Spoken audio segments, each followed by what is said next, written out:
네, 지역의 이슈를 속시원히 풀어보는 헬로 이슈 토크입니다. 3기 신도시로 지정된 부천 대장지구에는 대략 2만 세대가 공급될 예정입니다. 개발 소식을 반기는 이들도 있지만 가뜩이나 인구 밀도가 높은 부천에 또다시 대규모 세대가 공급될 경우 도시 환경은 최악으로 떨어질 것이라는 지적이 잇따르고 있습니다. 신도시 개발, 과연 부천 도시 환경에 문제가 없는지 짚어봅니다. 오늘 함께할 두 분 소개해드리겠습니다. 신근찬 서경대 도시공학과 교수님 나오셨습니다. 안녕하세요. 안녕하세요. 네, 다음 김기현 부천 YMCA 사무총장님 나오셨습니다. 예, 안녕하세요. 반갑습니다. 자, 우리 사무총장님은 뭐 신도시 개발 이전에도 대장지구 개발에 대해서 조금 부정적인 입장도 예전에 많이 대양동 산업공단 반대했었습니다. 네, 보셨죠. 네. 자, 이번 신도시가 개발 발표가 되면서 어떻게 그 개발 면적이 지난번보다 좀 커졌나요? 어떻습니까? 규모가? 그래서 참 정말 문제인데요. 네. 기존에 부천시에서 대양동 산업공단을 진행할 때 70만 평이 대상이었습니다. 네. 근데 이번에 신도시로 발표되면서 104만 평으로 확대됐고요. 네. 그 지역은 논습지 지역입니다. 그래서 네. 부천이 120만 평, 그다음에 강서 120만 평에서 240만 평의 광활한 논습지인데 부천 지역 대부분을 개발하는 상황이 돼버렸습니다. 한 30만 평 정도가 더 늘었다는 네, 30만 평 소리인데 늘었습니다. 이것 때문에 이제 도시 환경이 저해될 것이라는 그런 우려의 목소리가 상당히 높거든요. 대장 들녘은 뭐 부천 시민들은 누구나 다 알겠지만 이제 부천의 허파 이렇게 얘기를 하고 있는데 단순히 뭐 녹지만은 얘기는 아닌 것 같아요. 어떤 생태계적인 가치가 또 있나요? 어떻습니까? 네, 제가 지금 이제 들고 있는 게 네. 구글 위성지도입니다. 네. 그래서 사실 어떻게 보면 부천에 독특한 네. 그 도시 환경이 있는데 부천은 부천, 부평, 계양 네. 이렇게 산으로 둘러싸여 있는 분지형 도시입니다. 네. 그리고 여기가 한강이거든요. 네네. 그러니까 한강에서 차가운 바람이 부천을 공급되는 바람길이 대장 들녘에 위치해 있습니다. 그래서 여기가 부천이 120만 평 논습지, 강서구 120만 평 논습지, 그리고 옆에 계양도 논습지가 붙어 있어요. 네. 그런데 부천으로 오는 바람길에 104만 평을 신도시로 개발하게 되고 문제는 옆에 계양도 이번에 개발 대상 지역으로 들어와 있습니다. 그러면 바람길이 막히게 되는 거거든요. 그러면 부천이 가뜩이나 심각한 미세먼지, 대기오염. 부천이 뭐 미세먼지, 대기오염 지금도 최악 수준입니다. 네. 그런데 이런 것들이 훨씬 더 열악해질 거고 그 지역이 광활한 논습지다 보니까 법종 보호종만 32종이 찾아오고 있는 생물 다양성에서 굉장히 중요한 지역입니다. 그래서 이런 것들이 전부 다 없어지고 망가지는데 이런 식의 개발 방법이 타당한 거냐, 그리고 이로 인한 환경 피해는 어떻게 감당할 거냐 하는 문제 제기를 하고 있습니다. 그래요. 사무총장님 이렇게 사진으로 지도를 보여주니까 참 환경적으로 굉장히 중요한 지역이다 이렇게 피부로 좀 와닿긴 한데 사실 3기 신도시가 이제 정부가 발표한 이유는 어떤 수도권 집값을 좀 잡아보겠다 이런 분산 효과를 누리기 위한 건데요. 우리 뭐 교수님은 전문가시니까 이 신도시 개발 이게 도시공학상 어떻게 좀 대장지구가 타당한가요? 어떨까요? 예, 뭐 신도시 개발의 필요성이라는 것들은 네. 사실은 여러 가지 의미가 있을 수 있겠습니다만은 제일 먼저 지금 저희가 하고 있는 뭐 부천 대장지구 같은 경우에는 정책적 의지로 결정이 된 거거든요. 네. 그러니까 이제 도시 개발의 필요성과 타당성들은 사실은 사전에 입지적 조건이나 필요성들이나를 다 충분히 검토를 하고 그리고 필요성과 타당성 이 요구가 분명히 드러날 경우에 도시 개발을 하는 것이 이제 네. 분명히 이제 타당한 논리를 갖겠죠. 네. 그런데 이제 그런 의미에서 보면은 과연 요 대장지구에 신도시가 이렇게 갑자기 또 급박하게 또 대규모 단지가 급하게 들어오는 것들이 얼마나 그 타당성을 가지고 있는지 혹은 또 도시는 도시 자체로만이 문제가 되는 게 아니라 도시가 형성이 되면 그 주변 지역으로 파급 효과들이 네. 굉장히 크거든요. 더군다나 신도시 같은 경우는 뭐 인프라나 이런 것들도 같이 공급이 되기 때문에 이제 그런 것들을 충분히 사전에 검토를 해서 체크를 하고 또 어떤 확신을 가지고 개발을 추진해야 된다라는 게 공학적인 또 학문적인 그런 의미에서의 말씀이겠죠. 네. 수도권은 지금 이미 이제 3기 신도시가 지정됐어요. 네. 1기, 2기, 3기 신도시가 지정이 됐는데 주민들은 왜 저기가 신도시로 지정됐을까라는 좀 의구심을 갖는 분들도 있거든요. 네. 정부에서 신도시를 이제 지정할 때 나름대로 기준이 있을 것 같은데 가장 중요한 기준은 어떤 거죠? 뭐 앞에서 말씀드렸다시피 사실은 택지 공급의 필요성이 가장 큰 기준이 되겠죠. 그런데 이제 지금 같은 경우에는 과연 택지 공급의 필요성이 얼마만큼 시급하게 또 이렇게 대규모로 일시에 공급돼야 되는가에 대한 논의는 다시 한번 좀 생각을 해봐야 될 필요가 있다고 생각을 하고요. 그리고 정부에서 이렇게 한 곳들에 대해서는 택지 공급 플러스 도시 인프라 확충이거든요. 논리가 그렇습니다. 그러니까 신도시 개발의 논리가 이제 도시 인프라는 과연 굉장히 이제 낙후된 곳들이나 혹은 기존의 것들을 자생적으로 이렇게 고쳐 쓰기로는 굉장히 무리하고 그 초기 에너지가 많이 들기 때문에 일시에 개발하는 게 낫겠다라는 그런 의지의 소환으로 이렇게 개발을 하는데 대장지구 같은 경우는 어쨌든 부천 쪽 그리고 서울의 그 서남부 쪽에 빈 땅이거든요. 그러니까 이제 가장 쉽게 이렇게 눈에 띄고 뭐 이렇게 선택할 수 있는 그런 지리 입지적인 위치를 가지고 있다고 볼 수 있는 거죠. 그러니까 신도시의 지정은 가장 중요한 게 이제 택지 공급 이렇게 말씀을 하셨는데 택지는 주택 공급 말씀하셨는데 네네. 주택은 뭐 우리 주민들이 가장 필요로 하는 뭐 그런 또 시설이기도 하고요. 반드시 필요한 것 같긴 한데 환경적인 부분은 또 그렇지만요. 네. 사실 우리나라 주택 공급률이 지금 103%입니다. 네. 그리고 부천은 주택 공급률이 108% 정도 됩니다. 네네. 그래서 그런 20년, 30년 후에 도시 전체가 어떻게 될 것인가 하는 비전 자체가 부족하다고 저는 생각을 합니다. 네. 그래 도시 환경적인 측면에서는 그럼 또 부정적인 부분이 있을 것 같아요. 네. 도시 환경 측면은 굉장히 환경 재앙이 우려될 정도의 상황인 거죠. 네. 굉장히 네. 창피한 수준이지만 부천의 환경 지표는 굉장히 열악합니다. 그래서 산림 면적은 전체 면적이 13.6%. 네. 이거 전국 최하위입니다. 최하위인가요? 그리고 네. 환경부에서 2013년에 V2 수용 면적 발표했는데요. 네. 이거 62.7% 전국 최악입니다.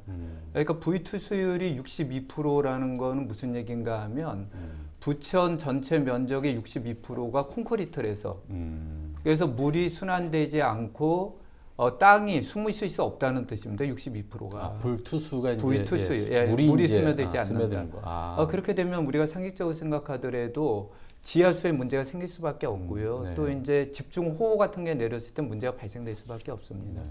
그런데 이렇게 불투 수율을 대규모로 또 늘리는 정책이 되는 거고요. 그 다음에 도시 공간의 절반에 해당하는 원도심 및 공장 지역의 녹지율은 10% 미만입니다. 네. 그리고 경기도 지역에서 70만 명 이상 도시 중에서 생활권 도시수 네. 이게 굉장히 중요한 지표거든요. 그렇죠. 이게 네. 3.12 제곱미터. 그래서 최하입니다. 그런데 문제는 70만 명 이상 도시 중에 도시 수비 제일 많은 성남은 6.12 제곱미터. 그러면 우리 2배예요. 두 배 정도 되네요. 그 다음에 제일 적은 수원시는 4.2 제곱미터. 그런데 우리는 3.12 제곱미터니까 수원도 우리보다 굉장히 많은 거죠. 그러니까 이런 환경을 개선할 생각은 안 하고 또 새롭게 개발을 계속 증가시키면서 인구密도를 높이면은 대기오염, 미세먼지, 아토피, 천식증, 환경 질환 이런 문제도 발생될 수밖에 없다고 저는 생각합니다. 그래 부천은 뭐 다 아시겠지만 인구 밀도가 뭐 전국 최하위 수준이라는 거 많이 알고 있을 텐데 숲이 이렇게 또 적은지는 저도 전국 최하인지 이번에 좀 알게 됐습니다. 근데 보통 이제 어떤 거주지를 정할 때 주민들 저도 마찬가지지만 어떤 주변의 환경을 많이 보는 것 같아요. 물론 직장과의 거리도 따져야 되고 뭐 마트라든가 뭐 아니면 뭐 병원 이런 편의 시설도 많이 따져야 될 것 같은데 교수님이 보시기에 그 살기 좋은 도시의 어떤 조건 뭐 이런 것들이 따로 있나요? 예, 뭐 살기 좋은 도시라는 어떤 개념적으로 말씀을 드리면은 사실 이건 시대에 따라서 살기 좋다라는 개념 자체는 변화할 수밖에 없거든요.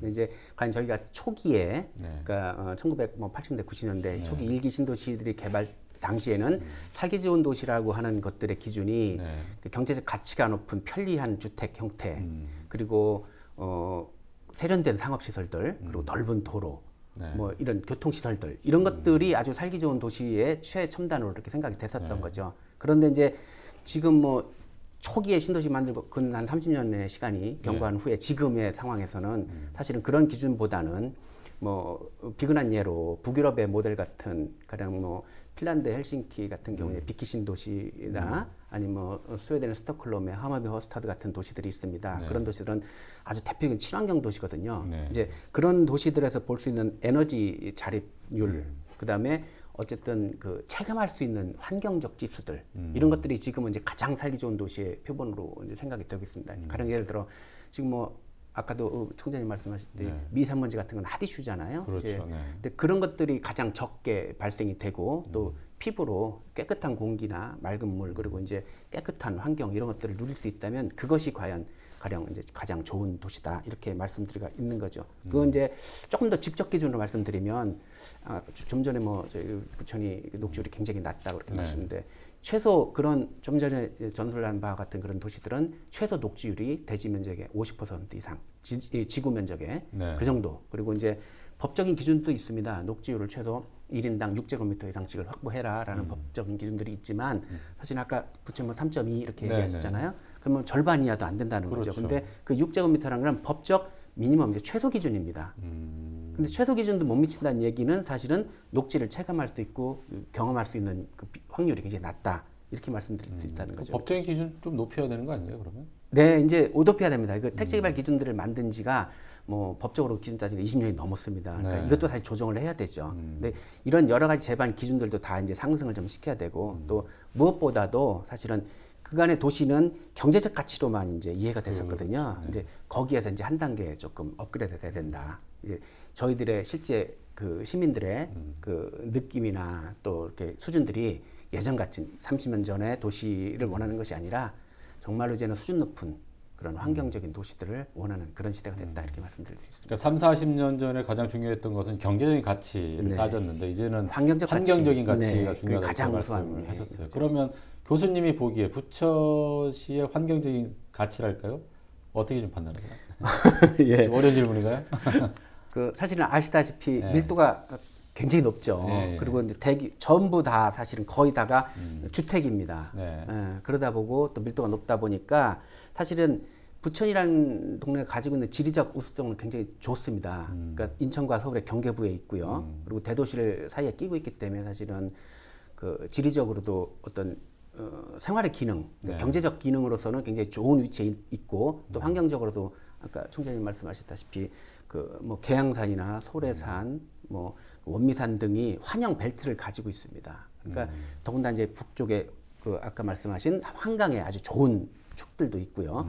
이런 것들을 도시 내로 잘 이렇게 모여서 개발을 잘 할 수 있다면 상당히 훌륭한 입지 조건이나 지리적 조건을 가지고 있다고 할 수 있습니다. 다만 이런 것들을 도시의 그 확산에 그 생각하지 못하고 그냥 그 주택만 공급해주는 그런 구조로 갔기 때문에 지금과 같은 도시 환경으로밖에는 이제 결정될 수 없었다라는 게 좀 아쉬움이 있는 거죠. 그러니까 부천은 입지적으로 굉장히 좋은데 그동안의 개발은 어떤 경제성만을 네, 가지고 네, 이제 네. 확장하지 않았냐 네. 이렇게 지적을 하신 것 같아요.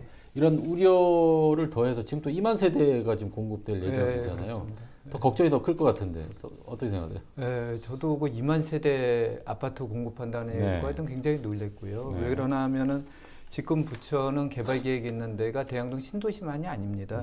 그 영상문화단지 지금 5,500세대 계획으로 물론 진행되는 것도 여러 가지 문제가 있을 거라 생각합니다. 계획으로 하는 게 5,500세대, 오정동 미군부지 3,700세대, 역곡에 5,500세대 이런 것들이 이제 다 개발되면은 네. 대양동 신도시 2만 세대까지 포함을 해서 네. 약 99만 정도 인구가 됩니다. 그런데 그러면 이제 지금부터 한 12만 정도가 인구가 늘게 되거든요.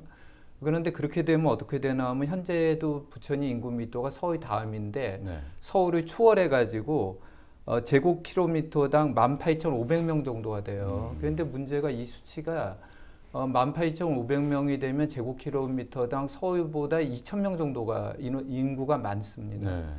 그 다음에 제가 수치를 보면서 깜짝 놀란 거는 인구 3위가 지금 안양입니다. 네. 근데 인구 3위 안양이 제곱킬로미터당 10,000명 정도 되거든요. 그러니까 이렇게 인구密도가 늘면은 안양보다 제곱킬로미터당 8,000명이 많은 거예요. 네. 그럼 인구 3위인 안양이 제곱킬로미터당 10,000명이 사는데 부천은 제곱킬로미터당 18,000명 정도가 살게 되거든요.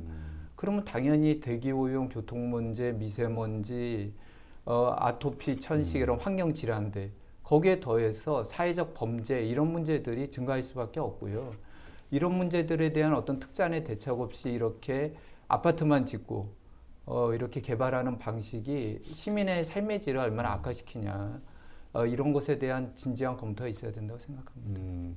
사무총장님이 이제 그런 환경적인 부분 굉장히 우려를 하셨는데 그럼에도 불구하고 부천시는 지금까지 줄곧 친환경 자족 도시를 만들겠다 이렇게 표방을 했어요.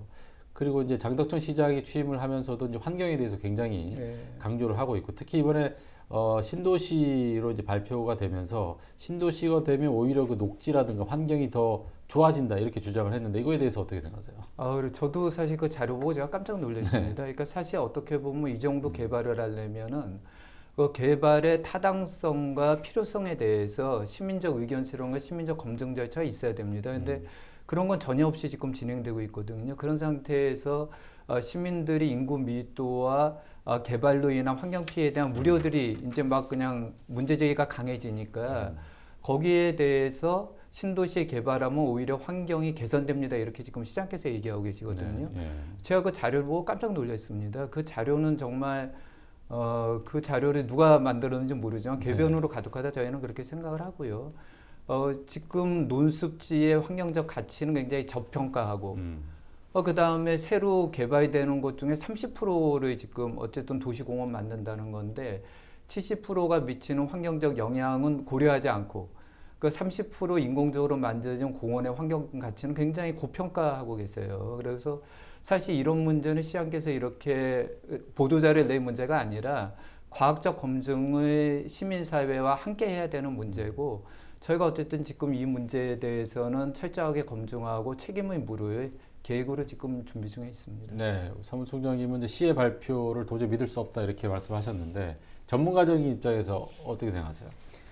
예, 뭐 녹지를 공급하든 네. 도시 어떤 기능을 공급하든, 그러니까 새로운 것을 만들 때 들어가는 에너지, 그러니까 비용이 경제적 비용이 되겠죠. 이런 것과 기존의 것을 보완하고 조정해서 사용하는 데 들어가는 에너지 비용이 되겠죠. 이걸 사실 비교 분석을 해야 되거든요. 그걸 이제 그 과학적인 방법으로는 뭐 BC 분석이라고 해서 비용 들어가는 비용에 대해서 편익, 그러니까 과연 얼마나 유익을 얻을 수 있는가 이걸 비교 분석을 합니다. 그런 툴이 있습니다. 그러니까 그렇게 해서 더 나은 대안을 선택하는 것이 현명한 방법이겠죠. 근데 이제 BC 분석 같은 것들을 정말 충실하게 했는가? 그 안에 이제 환경적 가치, 뭐 기능적 가치, 경제적 가치 여러 가지 것들이 있겠죠. 이것들을 객관적으로 평가를 해서 더 나은 대안을 찾아내는 것이 더 훌륭한데 그런 과정들이 과연 있는가는 한번 검증해 볼 필요는 있겠죠. 네, 신도시 개발에 대한 어떤 찬반 뭐 양론이 계속 이어지고 있는데 아무튼 신도시를 어차피 개발을 할 거면 친환경적인 어떤 도시를 만들어야 되겠다 이런 얘기들이 있는데 그렇다면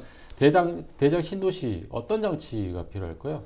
네, 뭐 첫째로 환경 이슈에 대한 대응은 가장 중요합니다. 뭐 앞서 말씀드렸다시피 지금의 가장 요구 조건은 환경적 요구거든요. 건강과 환경에 대한 요구이기 때문에 그런 환경 이슈에 대응할 수 있는 장치들을 과연 잘 세팅을 하고 있는가? 그게 첫 번째고요. 두 번째는 그 녹지 체계의 정교한 어떤 그 설계 이런 것들이 필요합니다. 그래서 기존의 녹지 공급은 사실 아까도 말씀드렸지만 뭐 1인당 6제곱미터 이상 뭐 이런 어떤 수치로만 환산이 되는데 이제는 양적 수치가 아니라 질적인 평가 그리고 바로 내 옆에 있는 가령 굉장히 크고 좋은 공원이 대규모 공원이 뭐 차를 타고 30분은 가야 된다. 그러면 그건 저하고는 상관없는 공원이거든요. 그러니까 내가 걸어서 5분 내로 혹은 뭐 저녁에 아주 그 가족들하고 가볍게 산보하듯이 녹지를 체감할 수 있는 이런 녹지가 비록 작지만 훨씬 더 저한테는 체감 효과가 좋은 녹지입니다. 이런 것들을 좀 정교하게 세팅하고 설계하는 이런 디자인이 필요해 보이고요. 그리고 뭐 가장 중요한 게 이제 밀도 조율입니다. 경제적 가치로만 밀도를 환산해서 땅의 평가를 경제적 가치로만 환산한다면 사실 고밀개발이 가장 좋은 효용이 있는 방법이겠죠. 그런데 그러다 보니까 사실 그 안에 들어가 사는 사람들이 느끼는 실제 경제적 가치로 환산할 수 없는 정신적 가치, 또 환경적 가치가 이제 상대적으로 폄하되는 이런 겁니다. 그래서 경제적 가치가 아니라 환경적 가치로 밀도를 조율하는 이런 기준들도 필요하고요. 마지막으로는 대중교통의 그 체계적인 구조를 좀 잘 짜줘야 됩니다. 수용차 이용을 최소화시키고 그리고 가능한 보행이나 자전거 정도로 다닐 수 있는 그런 도시 구조를 만드는 것이 사실은 가장 우수한 그리고 그런 사례들은 외국의 경우는 많이 있거든요. 그런 것들을 좀 잘 케이스 스터디를 해서 이렇게 저희들한테 접목했으면 좀 괜찮은 도시가 되겠다 이런 바람이 있습니다. 네. 자, 오늘 그 대장 신도시 개발에 따른 환경 오염 문제 해결 방법을 좀 찾아봤습니다. 신도시 개발 발표 이후에 지역 주민들의 많은 그런 논란이 있었는데요. 앞으로 올바른 합의를 통해서 부천이 보다 나은 그런 도시로 발전하기를 기대하고 있습니다. 자, 오늘 이슈토크 여기서 마무리하겠습니다. 자, 시청해주신 여러분 고맙습니다.